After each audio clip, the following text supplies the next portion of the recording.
മച്ചമാർ ഉച്ചയ്ക്ക് ഹോട്ടലിൽ ഫുഡ് കഴിച്ച് മടുത്താ വാ നമുക്കൊരു വീട്ടിലെ ഊണ കഴിക്കാം.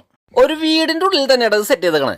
ഊണിന്റെ 2 തരം സൈഡ് കറിയും ചമ്മന്തി അച്ചാറും പപ്പടവും പിന്നെ സാമ്പാറും മീൻ കറിയും കൂട്ടി ഒരു രസികരൂണ്. സ്പെഷ്യലായിട്ട് പലതരം മീൻ വറുത്തും ചിക്കൻ ഫ്രൈ ഒക്കെ കിട്ടൂട്ടാ. നമ്മളൊരു പച്ചമാന്തൽ ഫ്രൈ ആയിട്ട് പറഞ്ഞേട്ടാ.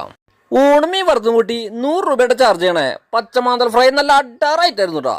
ഊണിന് പുറമെ ഫുൾ ബിരിയാണിയും സിംഗിൾ ബിരിയാണിയും ഇവിടെ കിട്ടൂട്ടാ. നമ്മളൊരു 130 രൂപ ചാർജ് വരുന്ന ഒരു ഫുൾ ബിരിയാണി ഓർഡർ ചെയ്തു. ബിരിയാണിയിൽ ആവശ്യത്തിന് ചിക്കൻ പീസും പുഴുങ്ങിയ മുട്ടയും നല്ല ടേസ്റ്റ് ഗ്രേവി ഒക്കെ ആയിട്ട് പൊള്ളി സാധനം. ഊണിനേക്കാളും എന്തുകൊണ്ടും ഒരു പടി മുന്നിൽ നിൽക്കുന്നത് ഇവരുടെ ബിരിയാണി കേട്ടാ. അതുകൊണ്ട് തന്നെ ഇതിനാണ് ആവശ്യക്കാർ കൂടുതലേ. കൊടുക്കുന്നത് സൂപ്പർ ഫുഡ് ആയതുകൊണ്ട് ഉച്ചയ്ക്ക് ഇവിടെ നല്ല തിരക്കാട്ടാ. സീറ്റ് കിട്ടാനായിട്ട് കുറച്ച് ബുദ്ധിമുട്ടും. തൃശ്ശൂർ ഉച്ചയ്ക്ക് ഫുഡ് കഴിക്കാനായിട്ട് സ്പോട്ട് തപ്പി നടക്കുന്നവർക്ക് ഇതൊരു ബെസ്റ്റ് ഓപ്ഷൻ ആട്ടാ. അബിൻസ് ഹോംലി കിച്ചൺ എന്നുള്ള ഈ കടയുടെ ലൊക്കേഷൻ വരുന്നത് തൃശ്ശൂർ പുത്തമ്പള്ളിയുടെ അടുത്തുള്ള നമ്മുടെ വെള്ളയപ്പങ്ങാടിയിലാണ്. ഇവിടുന്ന് കഴിക്കാത്തൊരു പോയി ട്രൈ ചെയ്യണേ. കഴിച്ചൊരു എക്സ്പീരിയൻസ് ഒന്ന് കമന്റ് ചെയ്യാം. Bye from SS food couple.